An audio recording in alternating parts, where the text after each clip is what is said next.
Olá, meus caros amigos. Nesta aula, nós iremos analisar o processo de modernização do território goiano no período pós-Vargas, de 45 a 64. E logo a seguir, analisaremos também o território goiano durante o período militar. Eu sou o professor Moacir Cabral e vamos juntos nessa viagem pela história de Goiás.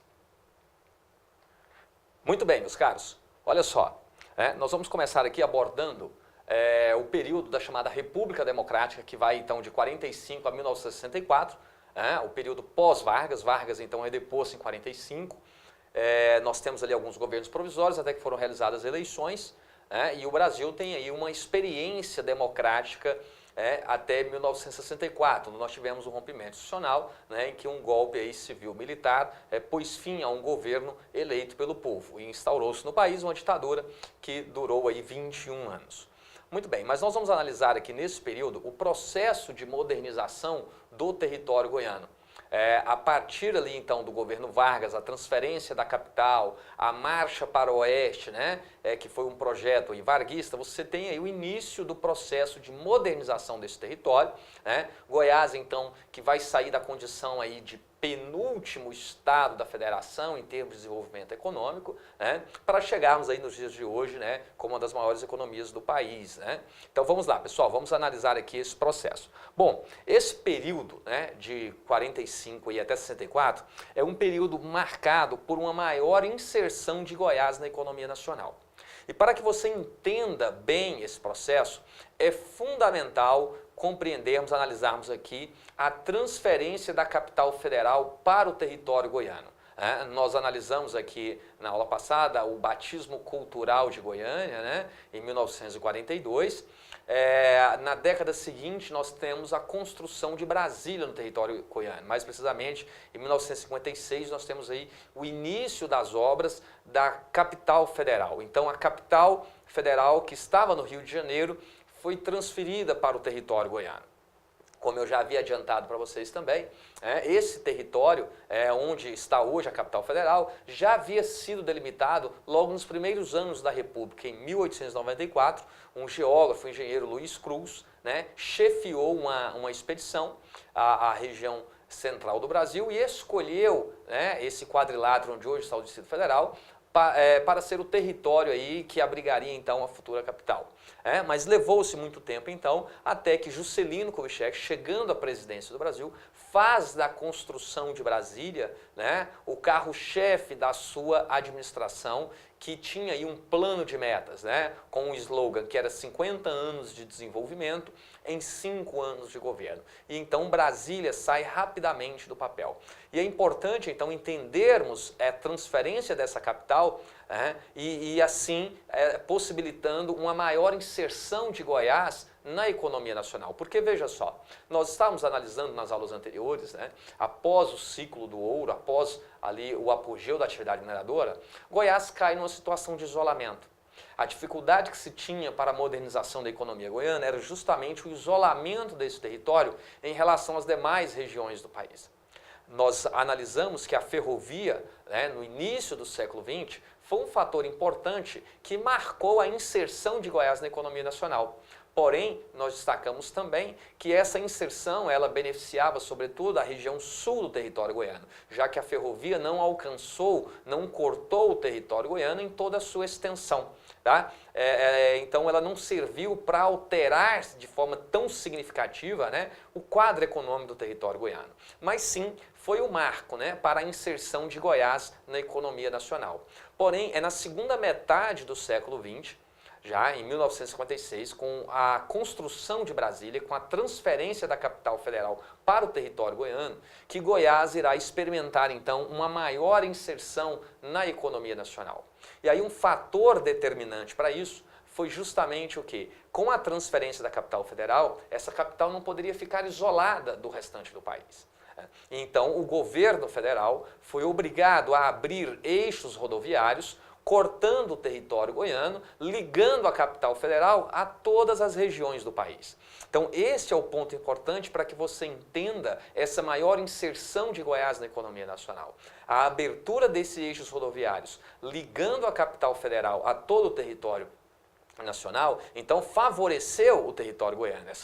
Essas rodovias então que foram construídas, que foram abertas, possibilitaram aí, né, um maior fluxo de pessoas, um maior fluxo de mercadorias, então promovendo uma maior inserção de Goiás na economia nacional, né? Aqui nessas fotos nós podemos ver aqui, né, uma imagem do presidente então Juscelino Kubitschek, né, supervisionando as obras aí da rodovia Transbrasiliana, também conhecida como Belém-Brasília, mas destacando aqui, né, que a Transbrasiliana mesmo, que é hoje a BR-153, ela não passa por Brasília, né? Mas ela vai tangenciando aí o território e é conhecida então como Belém-Brasília. E também há uma fotografia ali marcando ali o início da construção da capital federal no território goiano, né? A obra que teve início em 1956. Tá ok? Nós vamos continuar analisando alguns aspectos do território goiano ao longo desse período, dessa experiência democrática, que vai de 1945 a 1964.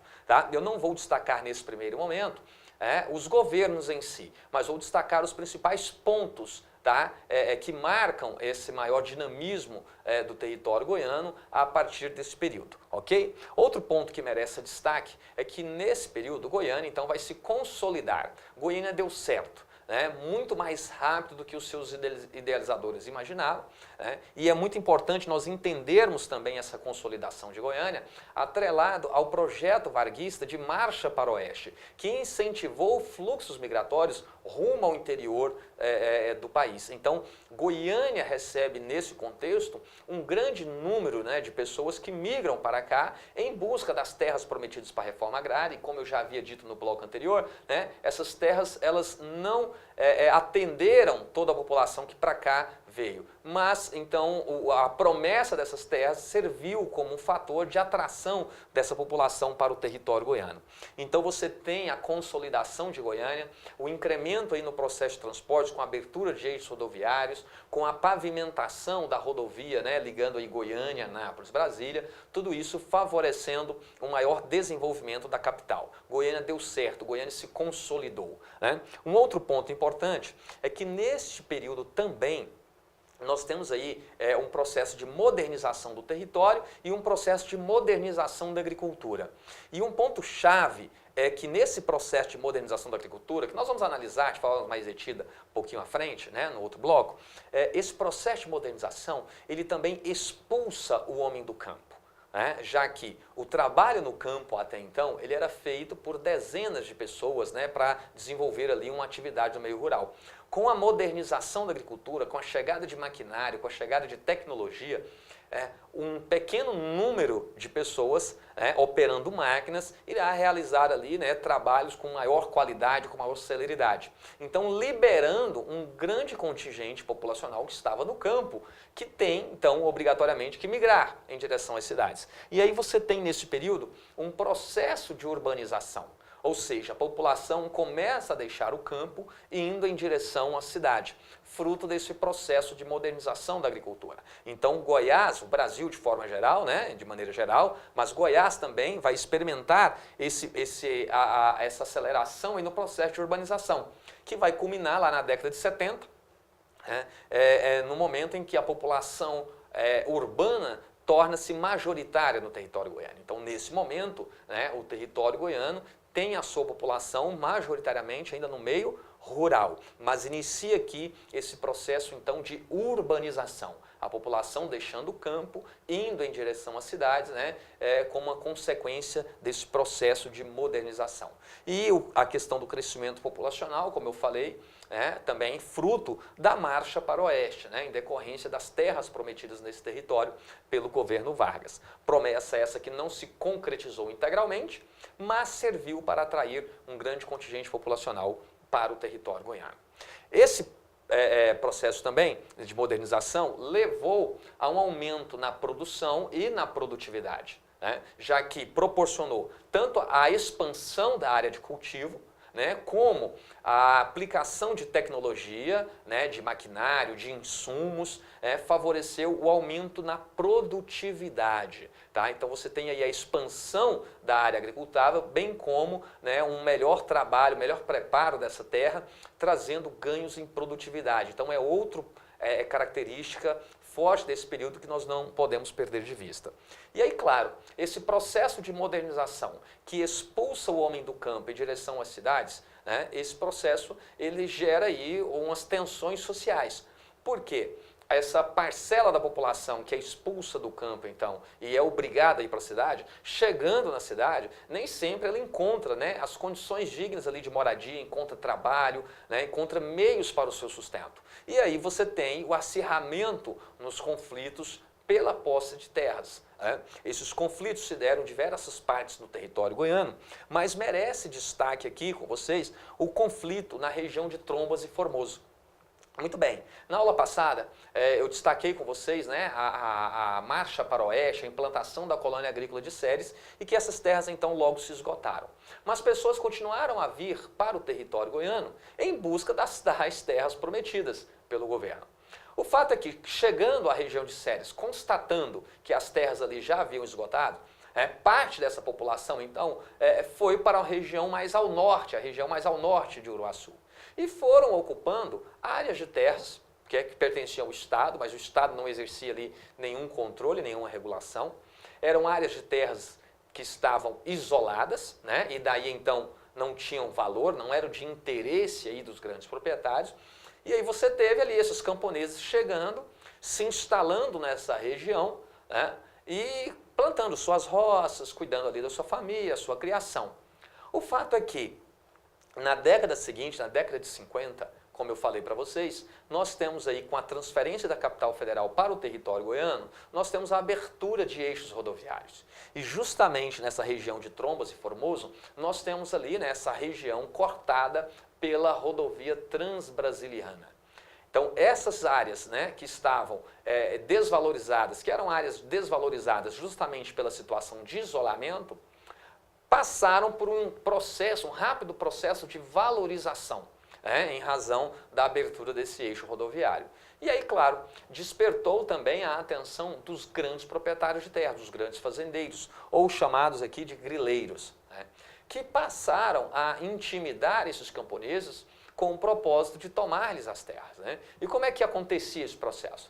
Inicialmente, forjando documentos, e esses grandes proprietários, então, se apresentavam diante dos camponeses e com documentos falsificados, alegavam ser legítimos proprietários daquela terra. E, em alguns casos, né, exigindo desses camponeses a assinatura de títulos de arrendamento. Bom, os camponeses, de maneira geral, na sua maioria, eram pessoas analfabetas, pessoas com pouca instrução, com pouca formação, mas não eram bobos. Sabiam que não eram arrendatários daquela terra, mas sim posseiros. Eles chegaram ali e não tinha ninguém naquele território. E então falaram, olha, eu não sou arrendatário não, eu sou posseiro. Eu cheguei aqui, não tinha nada, eu derrubei o mato, construí minha palhoça, plantei minha roça, estou criando meus animais, então isso aqui é meu, não tinha ninguém aqui não. O fato é que, então, diante dessa negativa dos camponeses, né, esses grandes proprietários passam a utilizar de métodos mais violentos para tomar-lhes as terras. Então, atacam ali, né, destroem sua palhoça, sua roça, matam suas crias, em alguns casos ainda violentando ali mulheres, crianças destes camponeses. O fato é que, então, esses camponeses decidem resistir. Se articulam através dos chamados conselhos de córregos, são criados ali mecanismos de defesa e nesse momento contaram também com a participação do Partido Comunista Brasileiro, o PCB, que estava junto ao campesinato na luta, organizando a luta pela posse da terra. Né, pela reforma agrária. E então esses camponeses pegam em armas e vão para o confronto, vão para o conflito com esses grandes proprietários. Com mortes, com baixas dos dois lados, mas ao final da década de 50, né, você tem ali intensos conflitos e podemos dizer que no primeiro momento esses camponeses saíram vitoriosos, garantiram a posse dessas terras, né, na bala. Inclusive, uma das várias lideranças desse movimento, o Zé Porfírio, ingressa nessa luta também, a partir do momento que ele teve ali sua família também violentada e tudo, então ele ingressa na luta junto a esse campesinato, acabou se tornando uma grande liderança desse processo, né? E na década de 60 foi eleito deputado pelo PCB. Tá?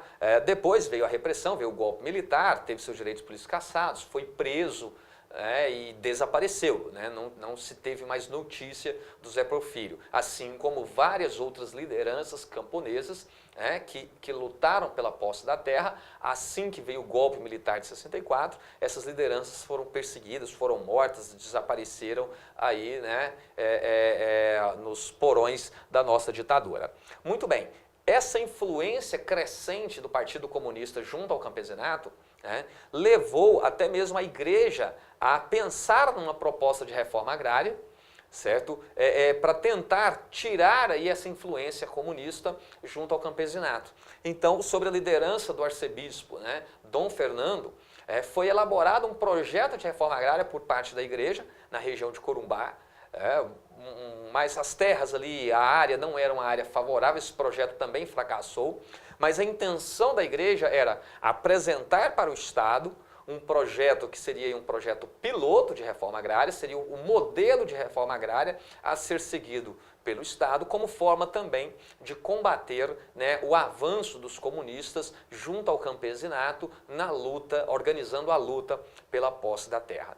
E o Estado também apresentou as suas propostas de reforma agrária durante esse período. Nós vamos analisar de forma mais detida no governo Mauro Borges, por exemplo, a implantação do combinado agro-urbano de Arraias, hoje sul do estado do Tocantins. Mas lembrando sempre que esses projetos de reforma agrária, eles não avançaram. Nenhum projeto de reforma agrária avançou de forma significativa, de forma expressiva no nosso país. De tal modo que, segundo dados do IBGE, o Instituto Brasileiro de Geografia e Estatística, a cada ano que passa, nós temos um número menor de pessoas que detêm áreas de terras cada vez maiores. Ou seja, historicamente, o Brasil ele caminha para uma concentração fundiária. Então isso tem lá a sua origem na formação do território brasileiro, com as capitanias hereditárias, com as sesmarias, a Lei de Terras de 1850, então uma série de instrumentos aí ao longo da nossa história que sempre favoreceram a concentração de terras. Então esses projetos de reforma agrária, eles sempre pararam ali, sempre foram abortados ali na sua primeira experiência, tá ok? Mas foram elementos importantes para atrair pessoas para o território goiano, ainda que essa reforma agrária não se efetivasse, mas servia como um atrativo de pessoas que para cá vinham na expectativa então de conseguirem o seu lote de terra, de conseguir a sua terra, conseguir assim o seu sustento. E é fácil nós entendermos, Por quê?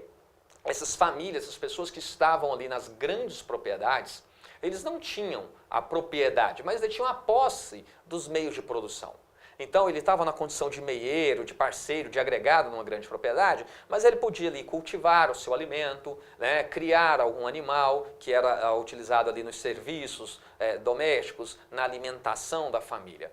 Uma vez expulso do campo, dentro desse processo, em razão desse processo de modernização da agricultura, e indo para a cidade, só resta uma coisa para essas famílias sobreviverem, se vender a sua força de trabalho. E aí nem todos conseguem, ou seja, retira dessa população a condição mínima da sua subsistência. E aí, claro, isso vai gerar as tensões sociais que nós vimos. Por exemplo, na região da Estrada de Ferro, nós tivemos também um conflito ali, pela taxa de arrendamento. Estava fixada em lei uma taxa de 20%, mas alguns proprietários estavam exigindo até 50% dos camponeses que arrendavam as terras para produzir. Então vamos entender isso. Tinha lá um grande proprietário, ele não cultivava toda a sua área, não produzia em toda a sua área, e então ele arrendava partes dessa terra para os camponeses, para aqueles que não tinham a terra. E em troca recebiam a parte da produção, fixada em 20%. Diante da exigência de alguns proprietários de até metade da produção, esses camponeses, esses arrendatários pegaram em armas, foram para a porta dos armazéns e permitiam apenas a retirada daquilo que estava fixado em lei, gerando aí também uma tensão, um ponto de conflito na região da chamada Estrada de Ferro. Tá? E assim nós vamos entendendo esse processo da luta pela terra. Nesse momento também você tem aí o conflito, o acirramento do conflito também com os povos indígenas. Por quê? Áreas que estavam isoladas e áreas ocupadas então pelos indígenas, agora estão sendo valorizadas justamente pela abertura desse eixo rodoviário. Então, os conflitos pela posse da terra também vão se acirrar com os povos indígenas que habitavam essa região. Daríamos para fazer aqui uma história de Goiás, a partir da luta pela terra, desde o surgimento do território goiano com a atividade mineradora até os dias de hoje, nós podemos construir muito bem uma história vinculada aí às disputas pela terra no estado de Goiás. Ok, meus caros? Vamos lá. Outro ponto importante, então, como eu já havia adiantado para vocês, a construção de Brasília, ela foi um fator decisivo para que possamos entender a ocupação ao longo do território goiano. Veja só, eu havia destacado para vocês o isolamento desse território, mas com a transferência da capital federal para cá e a abertura de eixos rodoviários, você tem então a possibilidade aí de favorecer o fluxo de pessoas, o fluxo de mercadorias e, consequentemente, favorecendo a ocupação ao longo do território goiano. Então, a partir da abertura dessa rodovia transbrasiliana, nós tivemos aí o surgimento de cidades, e outras aglomerações que ganharam maior dinamismo, cresceram populacionalmente, economicamente, em razão da abertura desse eixo rodoviário. Então isso é muito importante de ser analisado e entendido para compreendermos aí melhor esse dinamismo, essa modernização do território goiano. Tá? Todos os governos desse período foram governos fortemente caracterizados pelos investimentos em infraestrutura. Então, quando eu falo aqui, investimentos em infraestrutura, eu estou falando transportes, a abertura de eixos rodoviários, tá? Comunicação e energia. Energia é um grande problema para o território goiano. Essa questão energética ela vai perpassar aí, o século XX, até os anos 90, tá? Uma questão muito importante aí, até os anos 90. Goiás era ainda um estado deficitário do ponto de vista de geração de energia. Hoje não, hoje já a partir dos anos 2000 para cá, os investimentos feitos aí na construção de novas usinas, novos empreendimentos geradores de energia, Goiás hoje é superavitário e Goiás exporta aí metade ou pouco mais da metade de toda a energia que produz. Ainda enfrenta alguns problemas em relação à infraestrutura de distribuição. Certo? Mas do ponto de vista de geração, não. Goiás tem superávit, ou seja, Goiás produz mais energia do que consome. Mas nesse período aqui era um grande problema. Até Goiânia, nos primeiros anos aí da sua existência, a usina construída para abastecer Goiânia foi a usina do Meia Ponte na região do Jaó, que hoje está aqui dentro de Goiânia. Essa usina na década de 40 ela se rompeu. Goiânia passou por muita dificuldade nesse período. Um gerador foi colocado ali em funcionamento que fornecia energia para alguns prédios públicos em determinados horários do dia apenas. Goiânia enfrentou grandes dificuldades nesse primeiro momento, em razão aí do seu rápido crescimento. Então tinha uma demanda crescente por energia, mas a capacidade de fornecimento, de geração e fornecimento dessa energia estava muito limitada. E a usina ainda construída acabou se rompendo. Tanto é que desse período teve um fato curioso, em visita a Goiânia, o grande escritor aí, o Monteiro Lobato, que ficou hospedado no grande hotel ali na Rua 13, esquina com a Avenida Goiás. Monteiro Lobato, ao se despedir de Goiânia, deixou registrado na recepção ali do grande hotel, Abre aspas. Goiânia, cidade que encanta e seduz. Durante o dia falta água, durante a noite falta luz. Fecha aspas. Muito bem, então essas foram as impressões que Goiânia causaram em Monteiro Lobato nesse primeiro momento. Mas depois as questões foram resolvidas, ele esteve aqui em Goiânia novamente e escreveu aí comentários elogiosos à jovem capital construída na região central do Brasil. Mas o fato é que Goiânia realmente sofreu muito com essa questão energética. Quanto ao abastecimento da capital, a situação ela só foi equacionada com a construção da usina do Rochedo em 1955. Tá? E é nesse período aqui também, usina do Rochedo, também no Rio Meia Ponte, só que mais abaixo ali na região de Professor Jamil, é uma pequena usina, mas está ainda hoje em funcionamento, tá certo? E nesse período então ela foi fundamental para garantir o suprimento, garantir o fornecimento de energia para a capital, para Goiânia, né? Essa usina construída, então, em 1955, foi um projeto aí de Pedro Ludovico, quando ele volta ao governo de Goiás, e que também elabora o projeto da usina de Cachoeira Dourada, que foi outro ponto muito importante para tratarmos, entendermos esse processo de modernização do território goiano. Passava necessariamente pela questão da infraestrutura nessas três áreas, né? Transporte, a abertura e pavimentação de rodovias, certo? A geração de energia, ou seja, a construção de usinas e também a construção das linhas de transmissão que levasse então essa energia para o território goiano, e o investimento também em telecomunicações, como nós vamos analisar no governo Mauro Borges, com a criação do Departamento de Telecomunicações, a DETEL, né, que mais tarde virou a Telegoiás. Telegoiás, que foi privatizada aí junto com o sistema de telefonia, né, nos anos 90, aí no governo Fernando Henrique. Tá? Muito bem, então está aqui, né, uma imagem da usina do Rochedo, que foi um ponto muito importante para um maior desenvolvimento do território goiano, certo? Em relação ao investimento em infraestrutura, aqui na projeção talvez não fique muito nítido para vocês, mas no material de apoio que está aí disponível, né, nós temos aqui então a abertura do eixo rodoviário, né, partindo de Brasília e ligando aqui a Belém, né, aquela que é conhecida então como Transbrasiliana ou Belém-Brasília, esse importante marco, né, para o desenvolvimento de Goiás, promovendo uma maior inserção de Goiás na economia nacional, já que a abertura desses eixos rodoviários favoreceu aí o fluxo de pessoas e mercadorias. Estou destacando aqui, né, a rodovia Transbrasiliana, já que ela foi realmente cortando o Brasil de norte a sul, mas tivemos também investimentos do governo federal na abertura de outros eixos rodoviários. Tá? Então nós temos aí a Transbrasiliana, nós temos o que é hoje a BR-060, 050, 020, então eixos rodoviários ligando a capital federal a todas as regiões do país. E isso foi muito importante para o desenvolvimento econômico do território goiano, certo? Aqui temos mais uma imagem das obras, né? Da abertura dessa rodovia, cortando aí o sertão goiano, cortando o território goiano no sentido sul-norte, tá? Aqui uma outra imagem também que aparece aí o presidente Juscelino Kubitschek, junto com o engenheiro, né, Bernardo Sayão, que foi o responsável aí por tocar essa obra, ele que não viu, né, a conclusão dessa obra, morreu um pouco antes no acampamento, né, o engenheiro que coordenava essas obras estava ali sempre acompanhando, né, no canteiro de obras mesmo, a abertura dessa rodovia, acabou sendo vítima aí de um acidente, né?